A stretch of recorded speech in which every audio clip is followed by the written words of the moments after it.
오늘 우리에게 주시는 하나님의 말씀은 사도행전 4장 1절에서 12절까지 말씀입니다. 사도행전 4장 1절에서 12절까지 말씀 우리 함께 읽도록 하겠습니다. 1절입니다. 사도들이 백성에게 말할 때에 제사장들과 성전 맡은 자와 사두개인들이 이르러 예수 안에 죽은 자의 부활이 있다고 백성들을 가르치고 전함을 싫어하여 그들을 잡음에 날이 이미 저물렀으므로 이튿날까지 가두었으나 말씀을 들은 사람 중에 믿는 자가 많으니 남자의 수가 약 5천이나 되었더라. 이튿날 관리들과 장로들과 서기관들이 예루살렘에 모였는데 대제사장 안나스와 가야바와 요한과 알렉산더와 및 대제사장의 문중이 다 참여하여 사도들을 가운데 세우고 묻되 너희가 무슨 권세와 누구의 이름으로 이 일을 행하였느냐. 이에 베드로가 성령이 충만하여 이르되 백성의 관리들과 장로들아, 만일 병자에게 행한 착한 일에 대하여 이 사람이 어떻게 구원을 받았느냐고 오늘 우리에게 질문한다면 너희와 모든 이스라엘 백성들은 알라. 너희가 십자가에 못 박고 하나님이 죽은 자 가운데서 살리신 나사렛 예수 그리스도의 이름으로 이 사람이 건강하게 되어 너희 앞에 섰느니라. 이 예수는 너희 건축자들의 버린 돌로서 집 모퉁이의 머릿돌이 되었느니라. 다른 이로서는 구원을 받을 수 없나니 천하 사람 중에 구원을 받을 만한 다른 이름을 우리에게 주신 일이 없음이라 하였더라.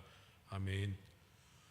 오늘 우리가 읽은 말씀은 3장에서 연결되는 말씀으로서 베드로와 요한이 성전에서 기도하러 올라갔다가 나가면서 안진뱅이 된 자를 예수님의 이름으로 고쳐주었습니다. 그리고 베드로와 요한이 은과 금은 내게 없으나 나사렛 예수 이름으로 걸으라라고 명하니 그 사람이 발과 발목에 힘을 얻어 걷기도 하고 뛰기도 하며 치유를 받은 것이 너무나 기뻐 성전을 돌면서 하나님을 찬양했습니다. 이 놀라운 광경을 본 수천 명의 군중들이 그 곁으로 몰려들었습니다. 그 흥분과 소란은 사람들의 주의를 끌기에 충분했고 또 성전 관원들은 그곳에 가 봐야만 했습니다. 관원들은 자신들이 보고 들은 것들로 인해 몹시 당황했습니다. 그들은 그 전에 예수님의 십자가에 못 박음으로써 예수님으로 말미암은 일련의 움직임은 끝내버렸다라고 생각하고 있었습니다. 자신들의 죄악상을 지적하고 책망하던 예수님이 죽었기에 이제는 한시름 놓았다고 생각하며 축배의 잔을 들었던 것이었습니다. 그런데 그 축배의 잔에 흥이 채 깨지기도 전에 예수님이 부활하셨다는 소식을 듣고 큰 두려움에 사로잡히게 되었습니다. 그래서 이 소문이 더 확대되기 전에 싹부터 제거하려고 하였습니다. 우리 4장 1절 말씀 다 함께 읽어보겠습니다. 사도들이 백성에게 말할 때에 제사장들과 성전 맡은 자와 사두개인들이 이르러. 먼저 제사장들이 왔다고 했는데 그 당시 교회의 지도자들이었습니다. 또 성전 맡은 자라고 했는데 성전 수비대의 우두머리를 가리키고 있는 것이죠. 거기다 사두개인이 왔다고 했는데 이 사두개인이란 당파의 이름으로서 이들은 천국도 없고 지옥도 없고 영도 없다라고 하고 있습니다. 그런데 제사장 중에 이 사두개인 출신이 많았다라는 사실입니다. 그러니 볼일 다 본 것 아니겠습니까? 지금으로 말한다면 천국도 없고 지옥도 없다라는 사람이 올라와서 설교하는 것이 된다라는 것이죠. 그런 사람이 설교하면 마귀는 대환영하고 말 것입니다. 이런 사람들이 예수님 전하는 것을 아주 싫어했던 것이죠. 지금도 마찬가지입니다. 우리가 주님의 나라를 증거하고 주 예수 그리스도를 증거하면 세상과 부패한 교회의 교직자들은 우리를 대적해 올 것입니다. 그 당시로 말한다면 이들이야말로 실력 있는 자들입니다. 공부를 많이 한 사람이요 권력 있는 사람들이었습니다. 이들이 와서 예수님을 전하는 것을 싫어했다라는 것이죠. 두려워했다라는 것입니다. 다음으로 우리 2절 말씀을 함께 읽어보겠습니다. 예수 안에 죽은 자의 부활이 있다고 백성을 가르치고 전함을 싫어하여. 이 죽은 자 가운데서 예수님이 살아나셨다는 것에 대해 전하는 자체가 사두개인들에게는 협박이 되는 일이었습니다. 사두개인들은 부활이 없다고 가르쳤는데 예수님이 부활하셨다고 하니 그들은 백성들이 자신들의 교리가 틀렸다고 생각하지 않을까 두려워하고 무서워하였던 것이죠. 만약 계속해서 부활에 대해 전하도록 내버려 둔다면 그들의 영적인 상태와 믿음이나 가르침은 의심을 받게 될 것입니다. 그러므로 이 일이 계속된다면 그들 자신의 종교나 백성에 대한 지도력이 위험에 처하게 될 것이기 때문에 그들은 두려워하였습니다. 또한 자신들의 지위와 권위, 생계를 잊게 될까 또 두려워하였던 것이죠. 백성들의 충성을 잊거나 소동이 일어난다면 로마 정부는 그들을 제거하고 다른 사람들로 대체할 것입니다. 왜냐하면 로마 정부는 대개의 경우 관용적이지만 불충성이나 무질서를 진압하는 데는 재빨랐기 때문이었습니다. 이들 또한 예수님을 십자가에 못 박은 것이 잘못되었음을 인정해야 한다는 것이 또한 두려웠을 것입니다. 만약 그분이 정말로 살아나신 하나님의 아들이라면 그들은 죄인이며 그 가운데서도 가장 큰 죄인이며 하나님의 아들을 부인하고 거절한 죄를 지은 것이기에 진리의 말씀을 배척하였던 것이었습니다. 다음으로 우리 3절 말씀을 한번 읽어보겠습니다. 그들을 나를 잡음에 날이 이미 저물었으므로 이튿날까지 가두었으나. 이 진리를 은폐하고 진리를 억누르기를 위하여 공권력을 동원하여 사도들을 잡아 감옥에 가두었습니다. 영적으로 병들었기에 하나님이 가장 싫어하는 일을 서슴없이 행하였던 것이었습니다. 하나님은 권력을 이용하여 약한 자를 괴롭히는 것을 가장 싫어하였습니다. 아합 왕이 자신의 권력을 이용하여 라반의 포도원을 강제로 빼앗을 때 진노하셨던 것입니다. 그런 사실을 너무나도 잘 알고 있는 종교 지도자들이 하나님을 두려워하지 않고 악행을 자행한 것이었습니다. 그 악행을 자행하고자 모여들었던 것이죠. 6절 말씀을 다 함께 읽어보겠습니다. 대제사장 안나스와 가야바와 요한과 알렉산더와 및 대제사장의 문중이 다 참여하여. 성경대로라면 이 대제사장은 딱 한 사람뿐입니다. 대제사장이 죽으면 그 맏아들이 대제사장이 되는 것인데 여기에 대제사장이 4명이나 나온다라는 것이죠. 4명의 대제사장이 나오니 성경적으로 보면 어처구니 없는 일입니다. 정치와 교회가 야합하게 되면 꼭 이렇게 된다라는 것을 말씀하고 있는 것이죠. 이때도 로마 정치와 유대 교회가 야합하여서 완전히 썩어져 버렸던 것이었습니다. 하나님의 말씀과 은혜를 떠나가면 교회나 교회 지도자가 권위만 찾게 되는 것이죠. 이것은 옛날이나 지금이나 앞으로도 변함없을 것입니다. 그 때문에 교회가 실질적으로 하나님의 말씀을 순종하는 삶을 살지 않으면 형식만 갖추게 된다라고 지적하고 있는 것이죠. 다음으로 우리 7절 말씀을 한번 읽어보겠습니다. 사도들 가운데 세우고 묻되 너희가 무슨 권세와 누구의 이름으로 이 일을 행하였느냐. 사람을 잡을 때 꼭 사람을 잡아서 잘못을 물을 때 꼭 가운데 세웁니다. 그리고 나머지 사람들이 삥 둘러 앉고는 가운데 세우고 공격을 퍼부을 수 있도록 했던 것이죠. 그러니까 완전히 죄인 취급을 하여 가운데 세워놓고 신문을 시작하였던 것입니다. 그리고 이렇게 치주하며 물어보죠. 너희가 무슨 권세와 누구의 이름으로 이 일을 행하였느냐. 이 말은 누가 너희에게 권위를 주고 허가를 했느냐라는 말입니다. 예수님에게도 이 말로 질문을 했습니다.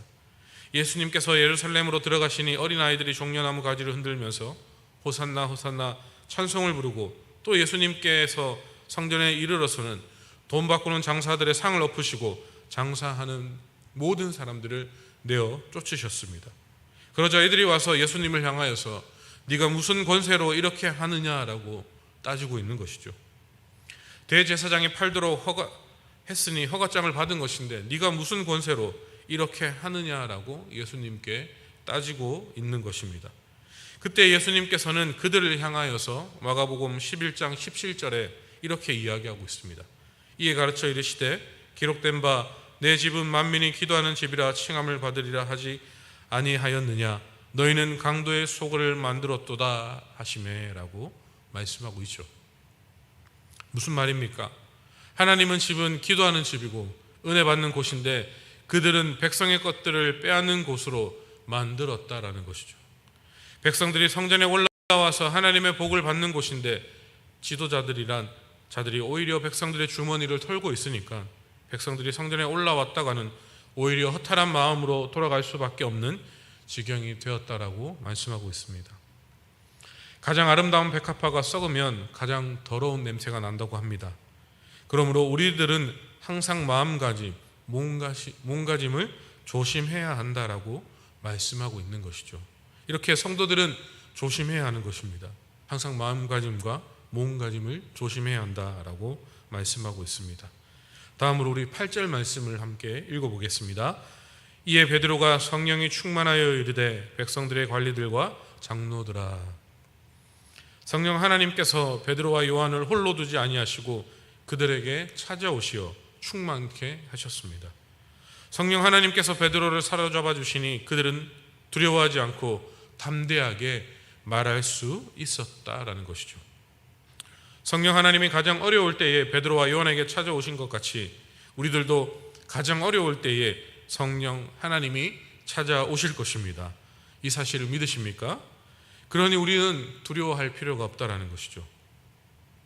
그런 성령 하나님께서 우리를 내버려 두지 않으시고 버리신 적이 없다라는 것입니다. 지금 우리 삶 가운데 성령 하나님이 함께 하신다라는 것이죠. 그러니 두려워할 필요 없다라는 것입니다. 다음으로 우리 9절 말씀 함께 읽어보겠습니다. 만일 병자에게 행한 착한 일에 대하여 이 사람이 어떻게 구원을 받았느냐고 오늘 우리에게 질문한다면 성령의 능력으로 행하면 언제나 착한 일을 하게 됩니다. 병자에게 착한 일, 가난한 자에게 착한 일, 고통받는 자들에게 착한 일을 하게 된다라고 말하고 있는 것이죠.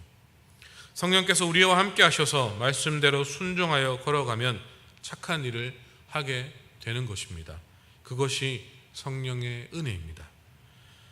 착한 일은 상대방에게 유익을 주는 것이 착한 일입니다. 그 사람이 원하는 것을 주는 것이 착한 일이 아니다라는 것이죠. 그에게 유익한 것을 주는 것이 곧 착한 일이다라는 것이죠. 그러므로 성도들은 이렇게 성령의 은혜로 착한 일을 행해야 한다라는 것이죠. 그 사람에게 필요한 것, 그 사람이 원하는 것이 아니라 조금은 힘들고 상처되는 말일지라도 그들에게 유익한 것을 주기 위해 성도들은 힘써야 한다라고 말씀하고 있는 것입니다. 다음으로 10절 말씀을 함께 읽어보겠습니다. 너희와 모든 이 이스라엘 백성들아 알라. 너희 십자가에 못 박고 하나님이 죽은 자 가운데서 살리신 나사렛 예수 그리스도의 이름으로 이 사람이 건강하게 되어 너희 앞에 섰느니라. 베드로는 이 10절 말씀에서 세 가지 핵심적인 말씀을 이야기하고 있습니다. 첫 번째로 너희가 십자가에 못 박았다라고 이야기하고 있는 것이죠. 너희가 십자가에 못 박은 사람이 바로 예수 그리스도 메시아라는 것입니다. 그는 그들에게 단지 한 사람을 죽인 책임에 대하여 말하는 것이 아니라 메시아를 죽인 책임이 그들에게 있다라고 말하고 있는 것이죠. 이 얼마나 놀라운 고백입니까? 하나님의 아들을 죽인 것에 대한 책임을 묻고 있는 것입니다. 이 고발은 모든 사람들에게도 적용이 된다라고 말씀하고 있죠. 모든 사람들은 예수 그리스도의 죽음에 대하여 죄를 지었다라고 말씀하고 있는 것입니다. 두 번째로 하나님이 죽은 자 가운데서 살리셨다라는 것입니다. 그들을 온전케 하신 분은 하나님께서 죽은 자 가운데서 일으키신 바로 예수님입니다. 베드로는 그러한 능력이 하늘과 땅의 주인이시며 부활하시고 승천하신 메시아의 능력이다라고 분명하게 선포하고 있는 것입니다. 다음으로 나사렛 예수 그리스도의 이름을 이야기하고 있는 것이죠. 베드로는 사람들이 나사렛 예수님을 하나님께서 세상에 보내신다고 약속하신 바로 그 구세주 참 메시아이심을 믿어야 한다라고 선포하고 있는 것입니다. 그렇게 이스라엘 백성들이 고대했던 메시아 예수님이 오셨건만 그들이 어떻게 하였다라는 것입니까? 그것이 11절 말씀에 나와 있습니다. 우리 11절 말씀에 다 함께 읽어보겠습니다. 이 예수는 너희 건축자들이 버린 돌로서 집 모퉁이의 머릿돌이 되었느니라. 이 말씀이 바로 시편 118편 22절의 말씀입니다. 지금부터 3000년 전에 시인이 예언하기를 건축자의 버린 돌이 모퉁이의 머릿돌이 된다고 했는데 건축자의 버린 돌은 바로 예수님을 두고 예언한 것이며 그 예언대로 이루어졌다라는 말씀입니다. 건축자란 전문가를 말하는데 종교 전문가가 바로 대제사장들과 서기관과 바리새인들을 말하고 있는 것이죠. 이들이 예수님을 쓸데없노라 하고 버렸는데 버린 그 돌이 집 모퉁이의 머릿돌이 되도록 하신 것입니다. 예수님을 종교 지도자들이 버렸으나 하나님께서 그를 살리심으로 세계 교회의 기초가 되게 하신다는 것을 말씀하고 있는 것이죠. 마지막으로 우리 11절 말씀을 다 함께 읽어보겠습니다. 다른 이로서는 구원을 받을 수 없나니 천하 사람 중에 구원을 받을 만한 다른 이름을 우리에게 주신 일이 없음이라 하였더라. 오직 구원은 주께 있습니다. 이 사실을 믿으십니까? 불교도 좋고 천주교도 좋고 다 좋다고 했다면 부딪힐 일이 없습니다. 그들도 다 좋은 것을 가르치니 앞으로 좋은 곳에 간다고 가르치면 그들이 좋아할 것입니다. 서로 인정해 주니까 말입니다. 그러나 다른 이로서 구원이 없다, 다른 이로서 구원이 없다라고 분명하게 성경은 단정하고 분명하게 말씀하고 있습니다. 석가도 죽어서 불탔고 마음의 토도 죽어서 없어졌습니다. 그러므로 다른 이로서는 구원이 없다라는 것이 증명이 되는 것이죠. 죽은 자가 어떻게 건져주고 어떻게 살려줍니까? 죽은 자는 아무것도 할 수 없는 그런 존재입니다. 왜 부활의 주님에게만 구원이 있겠습니까? 자신이 죽으셨다가 살아나셨기 때문에 살릴 수 있는 것이죠.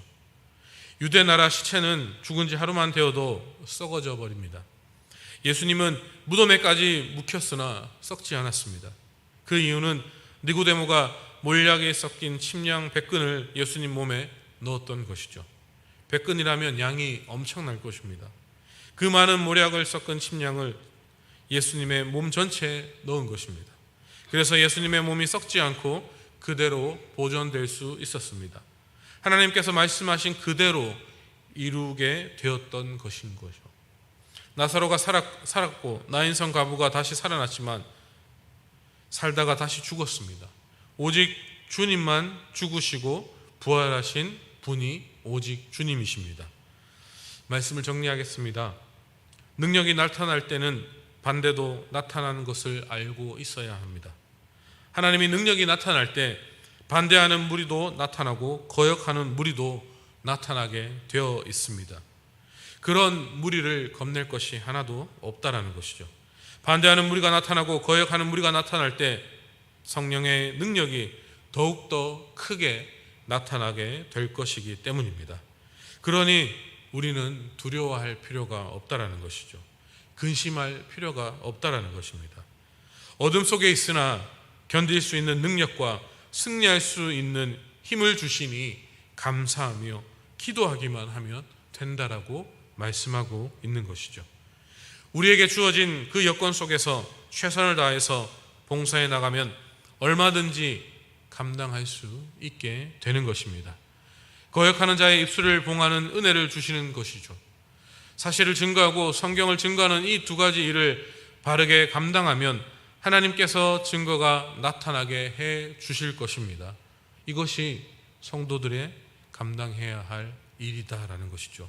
성도들은 두려워하고 무서워하고 그리하여서 그 많은 것들을 포기하고 안주해버리면 안 된다라는 것입니다.